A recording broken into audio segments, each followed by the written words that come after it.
Sa isang maliit na bayan, may isang binata na ang pangalan ay Lucas. Isa siyang simpleng tao, manggagawa sa pabrika. Anak ng nag-aalaga sa kanyang inang may sakit. Araw-araw, ganito ang buhay na kanyang pinaglalaban. Gigising sa umaga bago sumikat ang araw. Magluluto para sa kanyang inang may sakit na si Aling Rosa. Lalakad mag-isa papuntang pabrika. Magtatrabaho hanggang hapon at maglalakad pa uwi. Walang reklamo sa buhay itong si Lucas. Ni wala siyang yaman at ni hindi siya sikat sa kanilang barangay. Pero isa lang ang alam ng lahat. Mabuti ang puso ni Lucas. Isang hapon, umuulan ng mga sandaling iyon. Patapos na ang oras ng trabaho ni Lucas. Nakatayo siya sa ilalim ng bubong ng pabrika habang nakatingin sa langit at iniisip kung paano siya makakauwi nang hindi nababasa sa ulan. Dala-dala niya ang gamot para sa kanyang ina. Ang hindi niya alam, sa araw na iyon ay magbabago ang kanyang buhay. Lumabas na si Lucas mula sa kanyang trabaho. Habang naglalakad siya sa gilid ng kalsada, madilim ang kalangitan at mahangin. At sa hindi inaasahang sandali ay may bumagsak. Isang malaking tubong bakal mula sa ginagawang gusali. Tinamaan si Lucas sa ulo. At sa sobrang lakas, bumagsak siya sa sementadong kalsada. Sumaboy ang dugo sa tubig ng ulan. "Uy, patay na!" sabi ng isang nakakita. Tumawag kayo ng ambulansya. Tulungan siya." Sigaw naman ng isa pa. Habang nakahandusay ang katawan ni Lucas sa ulan, ay may kakaibang nangyari. May pumasok sa katawan nito. Isang nilalang na matagal nang naghahanap ng matitirahan. Isang nahulog na anghel. Pagkalipas ng ilang sandali, gumalaw si Lucas. Dahan-dahang tumayo. Hinawakan ang ulo niya. Ang ulo na dapat ay basag na. Ngunit walang sugat, walang dugo. Tiningnan niya ang kanyang mga kamay. May bahay dito ng dugo. Pero takang-taka siya kung saan ito nanggaling. "Aray ko, anong nangyari? Anong nangyari sa akin?" Takang tanong ni Lucas habang nakahawak sa kanyang ulo at nakatingin siya sa paligid niya. Ang mga taong saksi sa pangyayari ay takang-taka. Ang inaakalang patay na, buhay at nakaupo sa kalsada, duguan ngunit walang sugat. "Teka sandali. Dapat patay na ako ah. Ang naalala ko, tinamaan ako ng malaking bakal." Takang tanong ni Lucas sa kanyang isipan. Walang ano-ano. May sumagot. Isang boses. Hindi nanggagaling sa labas kundi sa loob ng kanyang isipan. "Hindi ka papatay, Lucas." Wika ng tinig. "Sino yan?" tanong ni Lucas sa tinig. "Ako ang nasa loob mo. Bakit hindi mo pagramdaman ng dibdib mo?" Sagot ng tinig kay Lucas. Hinawakan ni Lucas ang kanyang dibdib. May init ito. Hindi normal na init. Parang nag-aapoy sa kanyang loob. "Anong ginawa mo sa akin?" muling tanong ni Lucas sa tinig. "Binuhay kita at binigyan kita ng regalo. Binigyan kita ng pagkakataon. Kahit hindi mo ito hiningi.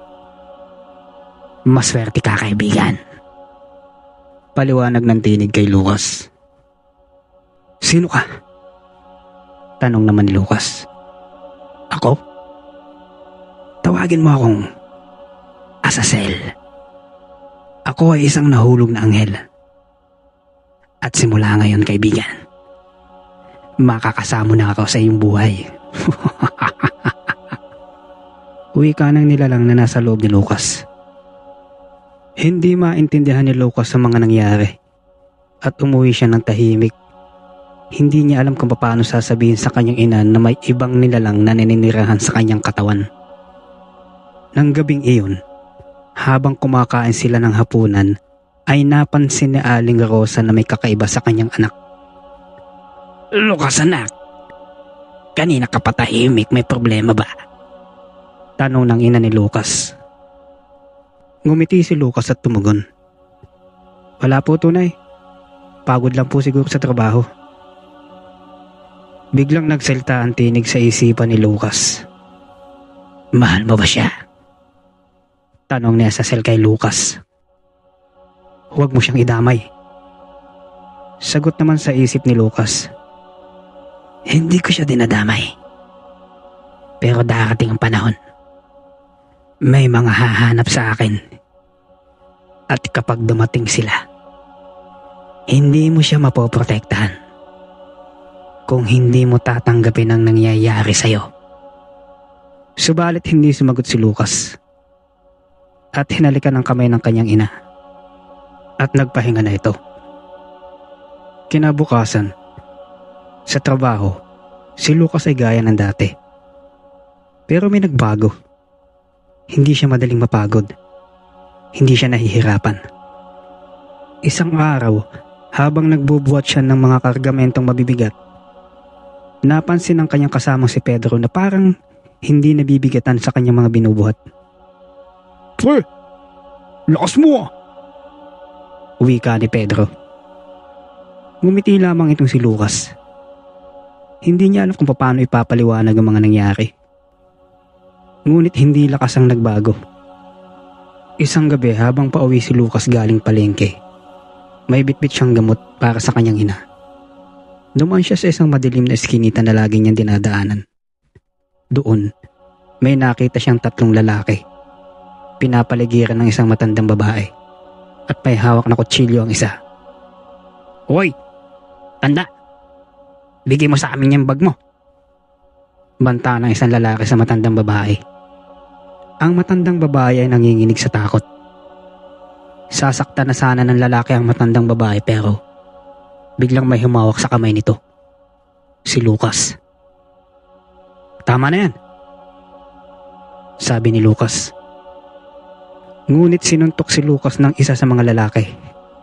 Subalit laking gulat ng mga ito. Hindi siya nasaktan. Ni hindi man lang siya natinag sa kanyang kinakatayuan. Sa loob ng kanyang isipan ay nagsalita si Azazel. Lucas, kaibigan. Hayaan mo akong gamitin ang katawan mo. Wika ni Azazel.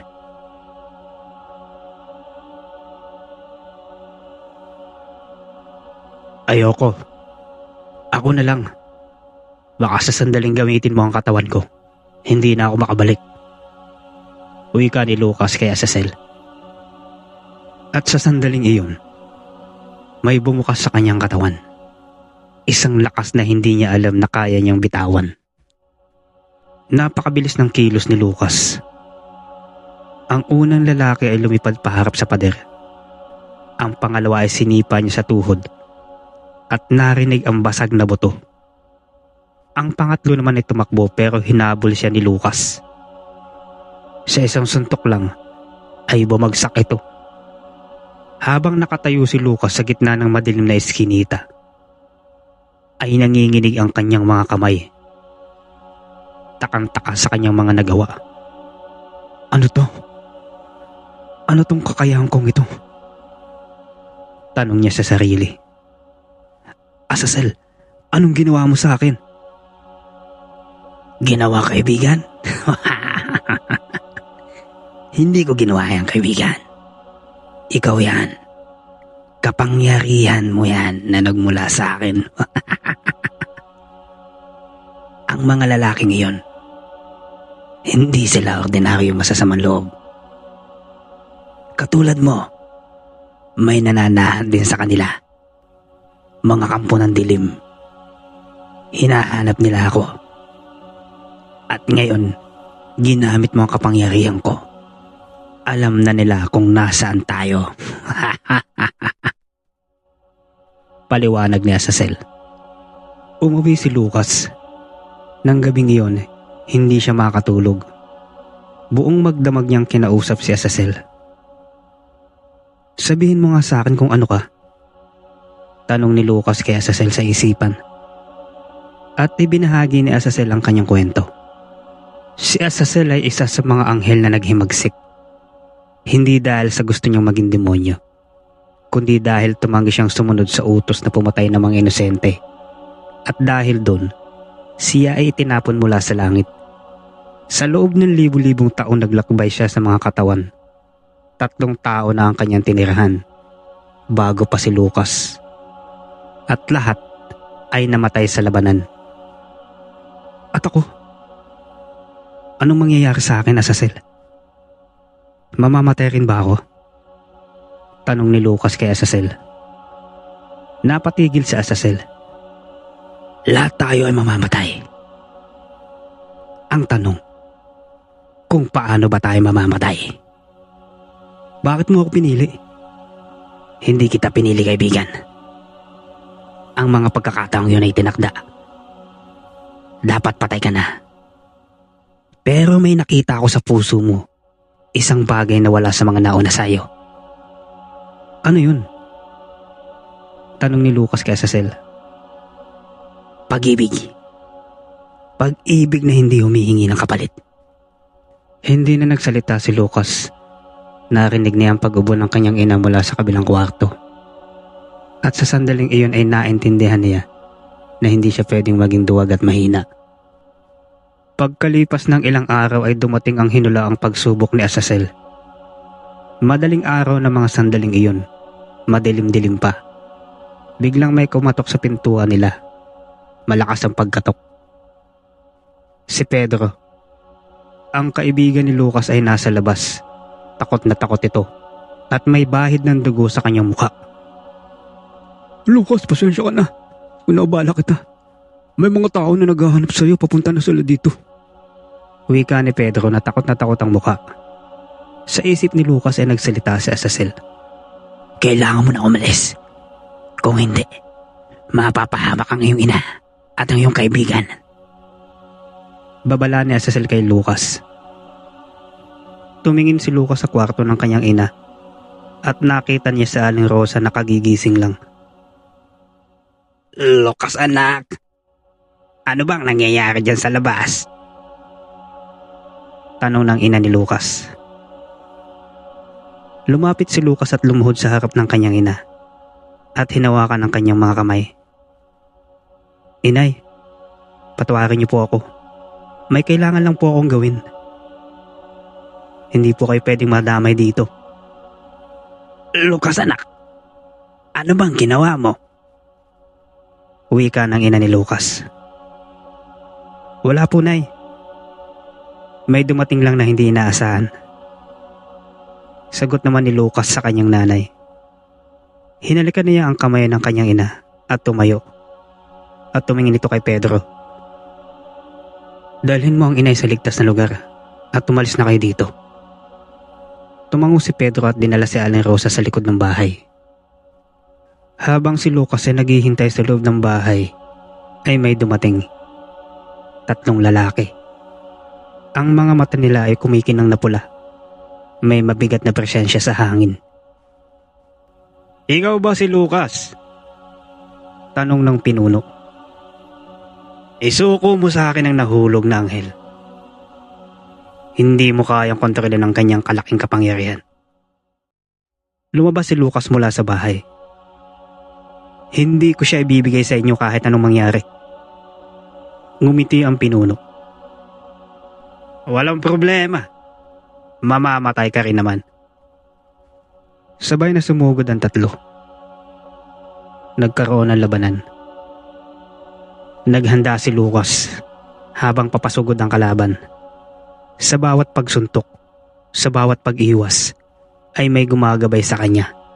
Si Azazel. Sa kaliwa. Wika ni Azazel. Lumipad si Lucas sa kaliwa. Isang bala ang pumutok sa kanyang dating kinakatayuan. Ngayon na! Utos ni Azazel kay Lucas. Sinuntok ni Lucas ang isa sa kanila. Napakalakas. Nabali ang bakal na rehas. Subalit hindi sapat. 3 ang kalaban. At ang bawat isa ay may kapangyarihan ding hindi pangkaraniwan. Nasaktan si Lucas. Isang kutsilyo ang tumagos sa kanyang tagiliran. Napasigaw ito sa sakit bumagsak at lumuhod. Sa loob ng kanyang isipan ay nagsalita si Azazel. Iba ang tono ng kanyang boses. May halong pag-aalala. Lucas, hayaan mo na akong pumalit sa'yo. Kung hindi, mapapahama ka.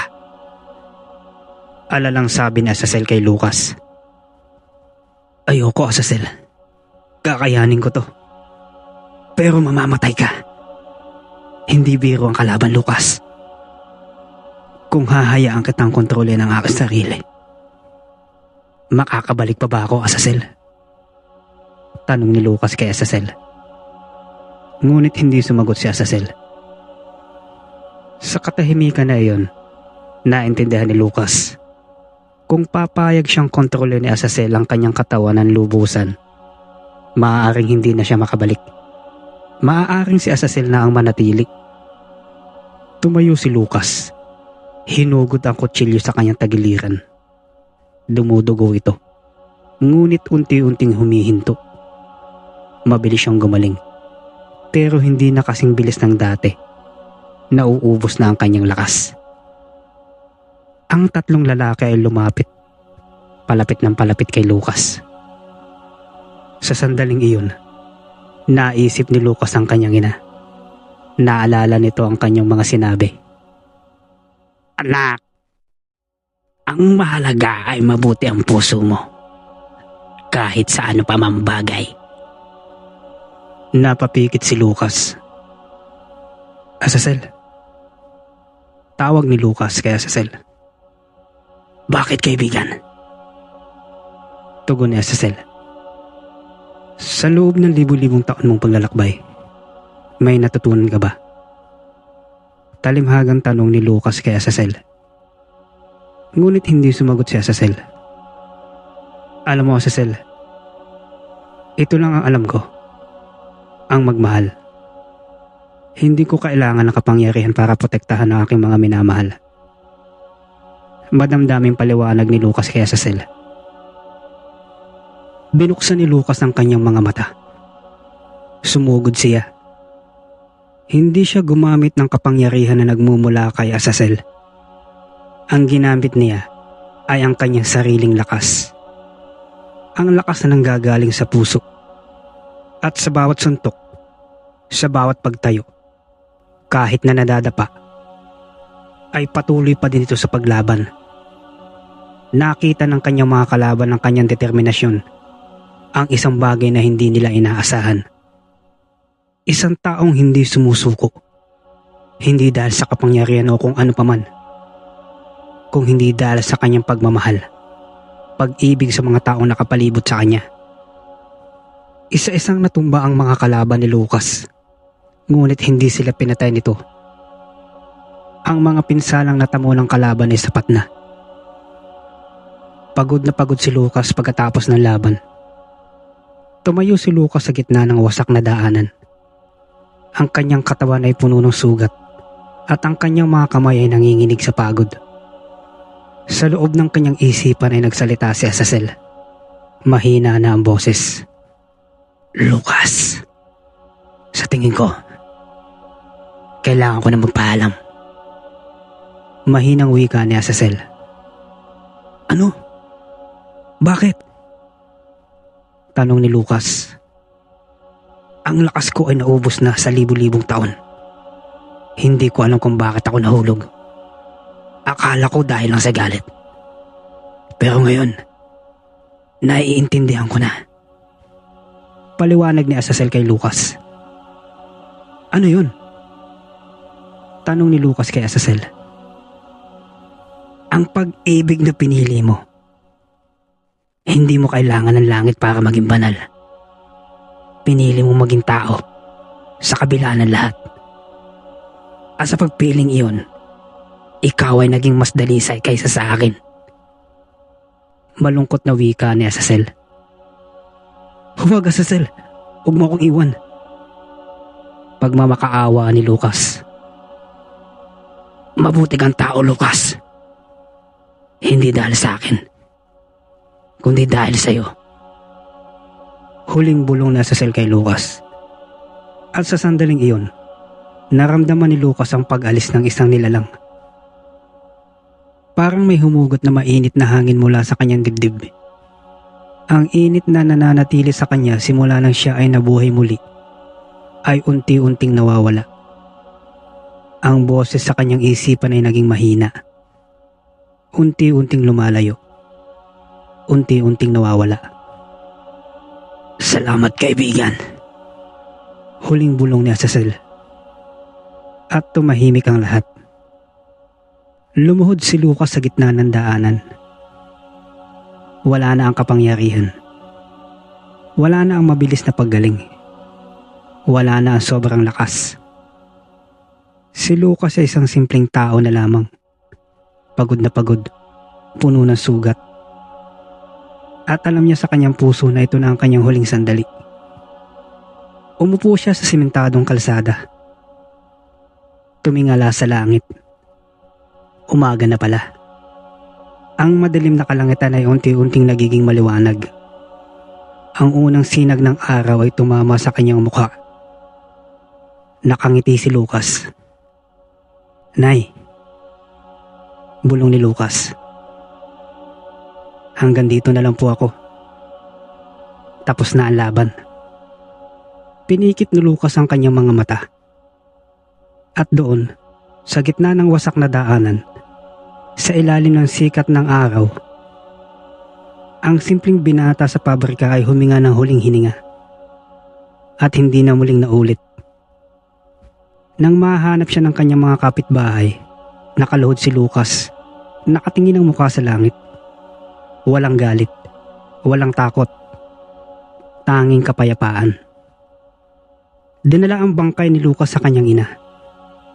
Si Aling Rosa ay nasa bahay ng kapitbahay. Nang makita niya ang katawan ng kanyang anak, hindi na nito nagawang lumuha. Dahan-dahan siyang lumapit. Hinawakan ang kamay ng kanyang anak. Hinalikan sa noo.